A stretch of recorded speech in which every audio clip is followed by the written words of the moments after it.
This podcast is a production of the Three Ranger Bros Studios, in association with Zio to Hero, the podcast.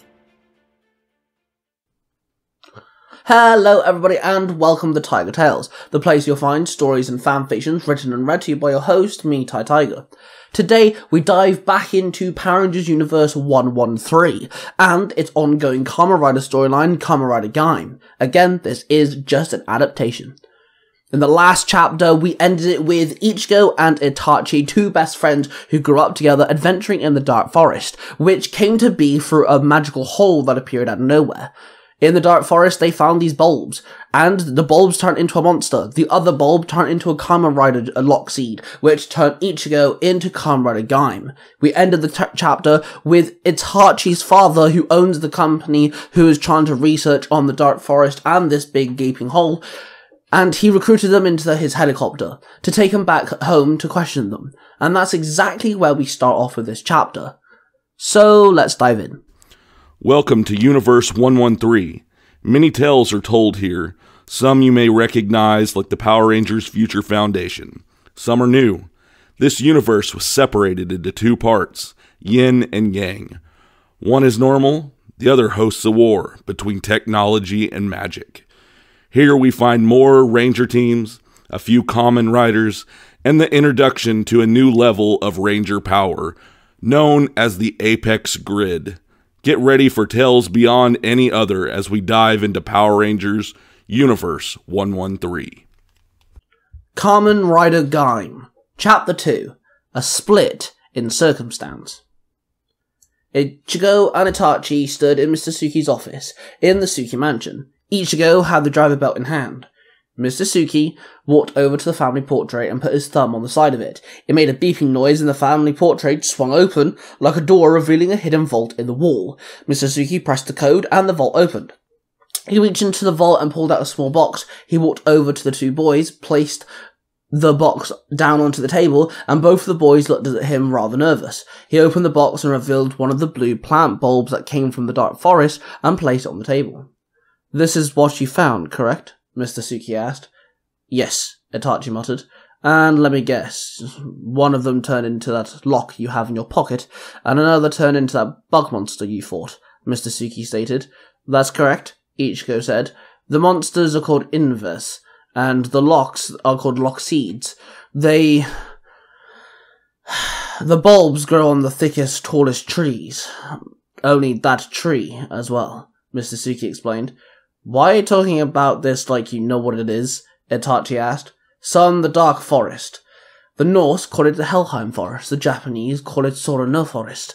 It's also been described as Forest Niguros. I stumbled into the forest through a temporal break in the veil. It's a magical barrier of some sort. I wandered into the Dark Forest alone and scared. I was only 8 years old. I found the tree. I took 2 bulbs. One of them turned into the Inves, and I ran. I eventually found my way back, but the veil closed before the Inves could follow me. I spent my life then running after this dark, hidden forest. Turns out, I kept this bulb on me. I had it frozen, preserved, and I kept it as a reminder of my goal," Mr. Suki explained. "Dad, is this what your whole company's been about?" Itachi asked. "Yes. The Yggdrasil operation was built on the foundation I would find this magical place. Yggdrasil Operation turned into Yggdrasil Corporation. Sadly," Mr. Suki replied, drifting off. Okay, but why did those bulbs become this Lockseed thingy and turn him into a Kamen Rider?" Ichigo asked, confused, as he pulled the orange Lockseed out of his pocket. "See, that's why I brought you here. I never saw anything like that before, not from the Dark Forest anyway. I thought the Inves only grew from the tree. Maybe something else, but I never thought a Kamen Rider," Mr. Suki replied. Ichigo held out the belt driver. "Let me have a go," Itachi barked and snatched the driver belt and placed it to his waist, but nothing happened. He then touched the belt line again with the belt driver, and again nothing happened. "Dude, it's not working, clearly. Pass it here," Ichigo said, and he snatched the belt driver back and placed the belt driver on his own waist, and the belt appeared and clicked around Ichigo's waist. "See? Not hard," Ichigo smiled with a cocky tone. "Boys, I think the belt chose Ichigo, which is fantastic. which is a permanent breach into the Dark Forest. Who knows what comes of it? We need a protector, Mr. Suki stated. Oh, I don't mind doing that, Ichigo cheered. Ichigo, follow me, please. I want to show you the WASP program. They will be helping you, Mr. Suki said, gesturing Ichigo to follow him into the other room. Ichigo walked off and followed Mr. Suki. Itachi stood there and felt rage-filled. He hated that everyone had his father's approval other than him. He walked up to the frozen bulb and picked it up. Then he remembered he had one in his pocket. He pulled it out and held both of them in his hands. Stupid Ichigo, Itachi muttered. Then suddenly, both the bulbs started glowing. One started growing in size. Ichigo dropped it and it grew into another Inves. Itachi stumbled backwards in fear as the Inves turned around and growled deeply. Then it ran off and jumped through one of the larger windows and it landed into the large garden. No, wait! Itachi barked. Then Itachi looked down at the other bulb. It was still in his hand and it was glowing intensely. Then it burst out of his hand in a blast of sparkling light. It bounced off the walls, flew around, and then it landed back into Itachi's hand. But instead of a bulb, it was another lock seed. This one had a banana on it. Then a driver belt appeared on his waist. Yes, I have one! Itachi called out. Then he hopped out the window and landed on the grass, and then he ran off to the Inves, the lock seed tightly in his grip. The Inves stopped and started attacking the rose garden. Yo, ugly! Itachi called out with a devilish grin. He then held up his lock seed and remembered what Ichigo did. Itachi held up the lock seed. Henshin! Banana! He barked, then he pressed the side of the lock seed and it unlocked. He then slotted the lock seed into the drive belt and slammed the lock down, locking it once again. Lock on! Then he flipped the handle of the knife mechanism up, the blade went down and hit the lock seed.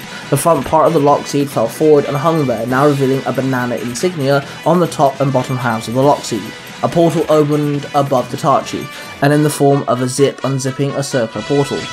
A banana-shaped armoured dome floated out of the portal, then it placed itself over Itachi's head, as the under-armour of the rider suit formed around him.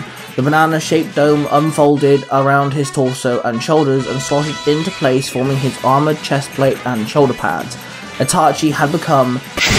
Come on! Banana arms! Kamen Rider Baron. Kamen Rider Baron stood there ready. He had a silver and red under armor with silver armbands and red silver shin guards. His headpiece was red with a silver visor piece on over his eyes and two curved yellowish golden horns on the side of his head. His chest and shoulder pads formed an armored banana. His weapon was the banner spear. It was a spear. The cross guard looked like a peelings of a banana skin, whilst the spear pointed outward and had the colour of an actual banana. Okay, kinda random, but let's go, Kamen Rider Baron called out. He ran up the Inves and jabbed at it with his spear. The monster grabbed the tip of the spear and swung Kamen Rider Baron around and tossed him over, and he landed on his back. Then the Inves spat purple energy at the Kamen Rider Baron. The energy shots exploded on impact. Baron was thrown into the air. Mr. Suki and Ichigo came running up to them across the garden and stopped as they saw Kamen Rider Baron land on the ground. He stood and saw them standing there.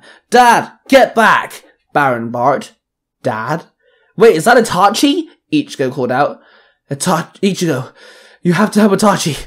Please help him, Mr. Suki pleaded. Sure thing, sir. Ichigo nodded. He ran up to the Inves and placed his driver belt on his waist, and it clasped around him.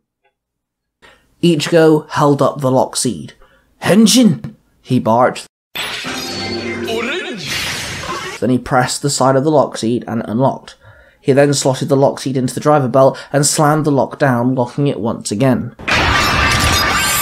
Lock on! Then he flicked the handle of the knife mechanism up, and the blade went down and hit the lock seed. The front part of the lock seed fell forward and hung there, now revealing an orange insignia on both the top and bottom halves of the lock seed. A portal opened above Ichigo, in the form of a zip, unzipping a circular portal. An orange-shaped armoured dome floated out of the portal and placed itself over Ichigo's head as the under-armour of the rider suit formed around him. The orange-shaped dome unfolded around his torso and shoulders and slotted into place, forming his armoured chest plate and shoulder pads. Ichigo had become Orange Arms Hanamichi on stage. Kamen Rider Gaim. Kamen Rider Gaim ran up to the Inves and slashed the monster several times with his Muso saber. He kicked the Inves, then he ran at the Inves again. Baron climbed to his feet and ran into the fight with his spear in hand. Both Kamen Riders hit the Inves at the same time. Sparks exploded off it. Then Kamen Rider Gaim jumped up, spun around and slashed the monster several times. Then Baron jumped over Gaim and as he landed, he stabbed the Inves in the chest with his spear. The Inves stumbled backwards and shook itself off. Then it jumped up, turned upside down and started digging. Within seconds, the Inves was gone, disappearing completely underground. Both the Kamen Riders demorphed. Dude, you got one! Ichigo barked. I sure did. The frozen one that Dad had. It turned to a Lockseed. Itachi sighed. Son. Well done, Mr. Suki called out, and then he hugged Itachi tightly. Thanks, Dad, Itachi muttered, not knowing what to say. Both the boys grabbed the driver belts, and the belts unclasped and disappeared, leaving just the driver once again. The boys and Mr. Suki walked back inside. Ichigo, I suggest you head home and go get some sleep. It's been a long night. Come by the office tomorrow, and we can start some cautionary precautions. That Inves is still loose, Mr. Suki told Ichigo. Yes, sir. I shall see you both tomorrow, Ichigo said with a nod. One of my limos will take you home now, Mr. Suki stated. Okay, cheers. Ichigo grinned. Then he turned to Itachi. Glad both of us are in this now. Seems like we're gonna be superheroes after all. Ichigo grinned. Yeah. See you tomorrow, man. Ichigo chuckled. Ichigo left the house and climbed into the limo. It drove him home, and Ichigo climbed out the limo and thanked the driver. He then walked into his house. He found it empty once again. Oh, no shock there. Ichigo sighed as he looked into the empty house. He climbed into his bed. He placed the driver belt on the lock seat on the table next to him. He looked at them and grinned. He then laid down and soon enough he drifted off to sleep. He dreamt of the dark forest. He could see the big tree covered in the blue bulbs. He could smell the sweet smell of grapes. He then felt incredibly hot, like insanely hot. He saw the tree started to burn. He saw lava erupting from the ground and spill over the roots, burning the tree, trying to set it on fire. The tree started to become hot and eventually started to burn. Ichigo woke up in a deep sweat. He wiped his brow and sat there ever so confused. Itachi walked into the lounge and found his father sipping scotch. Hey, Dad, what are you doing? Itachi asked. Ah, nothing, boy. I'm good. And you? His father replied. Not bad. Kind of insane. I came with Kamen Rider tonight. Itachi grinned. Yes. Now we have to figure out how to get away from Ichigo and get his driver away from him, his father stated. Huh? What do you mean? Itachi asked in shock. You seriously think I would waste the last 40 years worth of research, time, sweat, blood, and money to have a great power in hand of some child? The Suki name will not be known. For that, it will be known all over the world, and you, my boy, will be the front runner. You are Kamen Rider Baron, and the world will love you and fear you. What's Ichigo going to do? Let's be honest here, his farmer said with a stern voice. What? Itachi started, but his father raised his hand to silence him. Go to sleep, son. We have a busy day tomorrow, his father ordered. Yes, sir, Itachi muttered. Then he left the lounge and started to walk upstairs. There he found his younger brother, now at the top of the stairs, listening on the commotion that happened in the lounge. Itachi looked down with him with disapproval. You should be in your room, hooked up to your machine. If Dad saw you, he'd take away your TV, Itachi barked in a hushed voice. But I feel better, his brother muttered. Then he started to cough violently. His younger brother was named Kyode, and he had a rare blood disease, which forced him to be bedbound a lot of the time, hooked up to many machines. Dude, just go to your room. We can play video games tomorrow, Itachi hissed. What was all the commotion? I saw two superhero-looking things in the yard, Kyode asked. I will tell you about that later. Now go back to bed before Dad catches you, Itachi ordered. Kyode scowled at his big brother and stormed back into his room and closed the door quietly. Itachi went into his bedroom, placed down the driver and the lock seat. He sat there and thought about what his father said. A part of him saw Ichigo as a dear friend, but a part of him hated the fact that Ichigo was involved with this fight, and got involved with his fight earlier that night. Maybe his father had a point. He thought about it as he laid down and fell asleep. And there you have it, guys. The second chapter, the Kamen Rider Gaim, and our second Kamen Rider. I hope you guys are enjoying this story.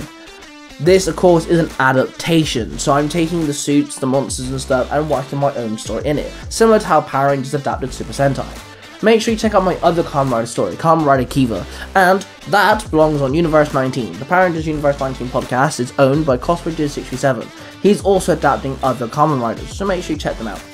Make sure you also check out Nursery Comics, a podcast owned by Mark the Close Ranger. There you have all three Ranger Bros, and of course, make sure you check that out as well. You gotta make sure you check out the Zero to Hero podcast, make sure you check out the Author's Crown YouTube channel, and If You Give a Damn podcast. With that being said, subscribe to Tiger Tales Game Over, Tiger Tales The Lost Stories, and Tiger Tales Mysterious Origins, other places you'll find Tiger Tales stories, original and fanfictions alike. Subscribe to this channel, and I shall see you guys real soon.